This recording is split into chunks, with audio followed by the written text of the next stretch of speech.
इन alveoli.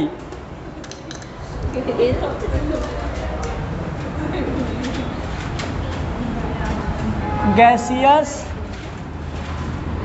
Exchange इन alveoli. Alveoli में कैसे gaseous exchange होता है अपने को ये समझना है। तो अपन एक काम करते हैं, चलो एल्वुलाई का डायग्राम बनाते हैं। किसका? अरे ये क्यों डिस्टर्ब कर रहा है? इसको बंद करो थोड़ा राहुल, 2 मिनट। ये इधर बार बार वो हो रहा है। अरे वो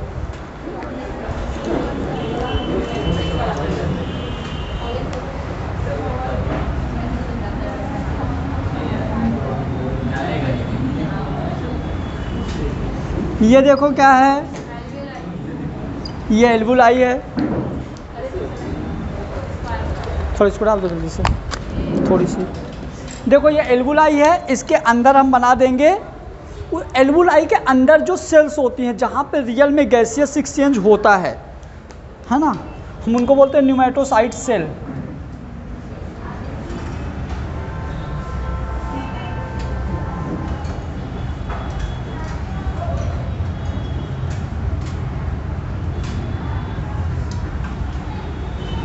बनाते चलो, एक बार में सही डायग्राम है इससे बड़ा तो नहीं बनेगा ना। न्यूमेटोसाइट सेल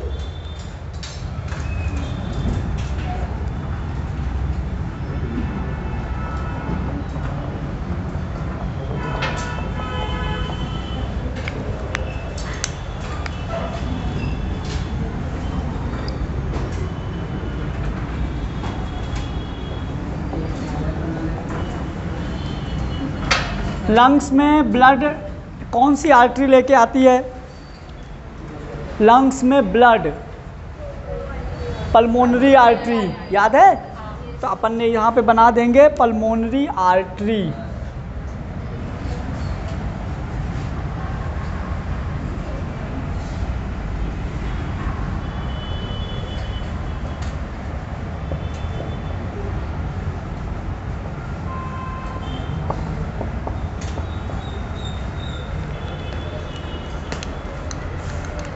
एल्वुलाई का कौन से बना था?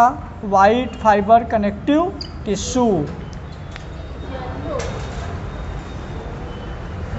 अरे यार, येलो फाइबर कनेक्टिव टिश्यू।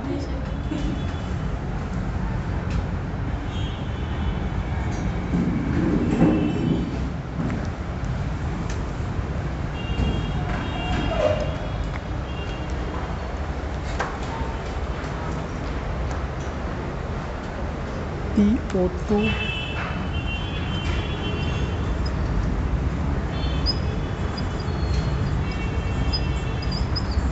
भर दिया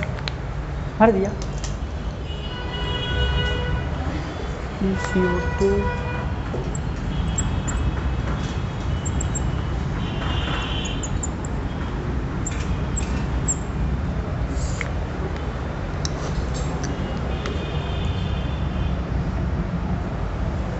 CO2 104 40 और CO2 46।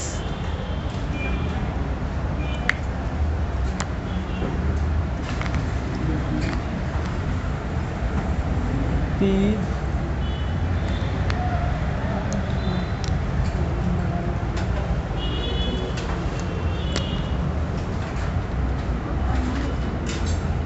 46 40 PCO2 46 mm of Hg Hg।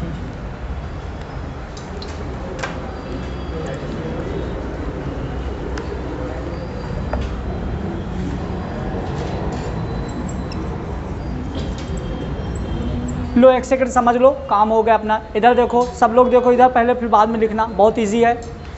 क्या हुआ यहाँ पे देखो, ये अपनी पल्मोनरी आर्टरी है। पल्मोनरी आर्टरी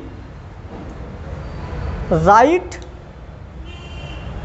वेंट्रिकल से इम्प्योर ब्लड लेके जाती है लंग्स में। क्लियर? तो मतलब ये जो आई है, ये कहाँ से आई है? राइट वेंट्रिकल से आती है पल्मोनरी आर्टरी लंग्स में, और लंग्स के मनीष पहले समझ लो, लंग्स से डायरेक्ट कहाँ जाती है? एल्वुलाई के पास। लंग्स से डायरेक्ट कहाँ जाएगी? एल्वुलाई के पास। अपने को पता है कि पल्मोनरी आर्टरी में इम्प्योर ब्लड है। क्या है? इम्प्योर ब्लड है। तो यहाँ पे जो इम्प्योर ब्लड यानी कि जो ब्लड कोलॉइड ऑस्मोटिक प्रेशर है, तो इस आर्टरी में blood colloid osmotic pressure oxygen का है 40 mm ऑफ Hg, क्योंकि मैंने बोला था इम्प्योर रहेगा तो भी ऑक्सीजन रहेगा, और कार्बन डाइऑक्साइड का है 46 mm ऑफ Hg। पहले याद रखिएगा, यदि अपन बात करें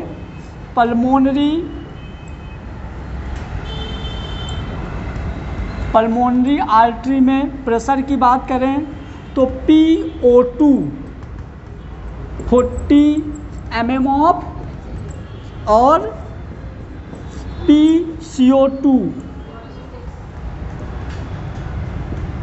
46 mm ऑफ Hg। क्लियर? अब यदि हम बात करें, ये हो गया पल्मोनरी आर्टरी। यदि हम बात करें एल्वुलाई,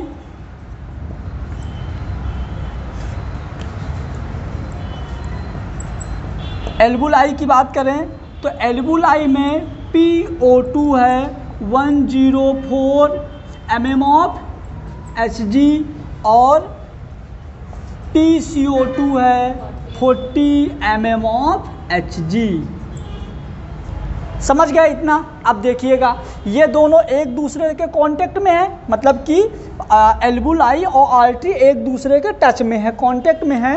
तो यहाँ पे होगा सिंपल डिफ्यूजन। क्या होगा? सिंपल डिफ्यूजन, मतलब higher pressure to lower pressure.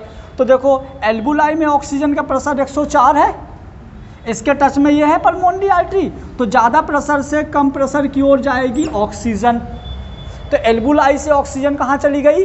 Artery में। और यहाँ पे देखो 46 है, यहाँ 46 है, तो कार्बन, यहाँ कार्बन का 40 है, तो ज़्यादा प्रेशर से कम प्रेशर में, तो यहाँ आ गई कार्बन डाइऑक्साइड। मतलब कि एल्वुलाई से ऑक्सीजन कहाँ चली गई और आर्टरी से कार्बन डाइऑक्साइड कहाँ आ गई? एल्वुलाई में। हो गया गैसियस एक्सचेंज, इतना ही था। अब ये जो हमारी ये पल्मोनरी आर्टरी थी तो लंग्स में गया, अब लंग्स से प्योर होके अब ब्लड कहाँ चला जाएगा? लेफ्ट ऑरिकल में बाई पल्मोनरी वेन। समझ गए ना? तो बस इतना से याद रखना है, बहुत इजी है कि पल्मोनरी आर्टरी में ऑक्सीजन का प्रेशर 40, एल्वुलाई में 104। ऑक्सीजन का 40, एल्वुलाई में 104, तो ऑक्सीजन एल्वुलाई से चला जाएगा आर्टरी में। समझ गए?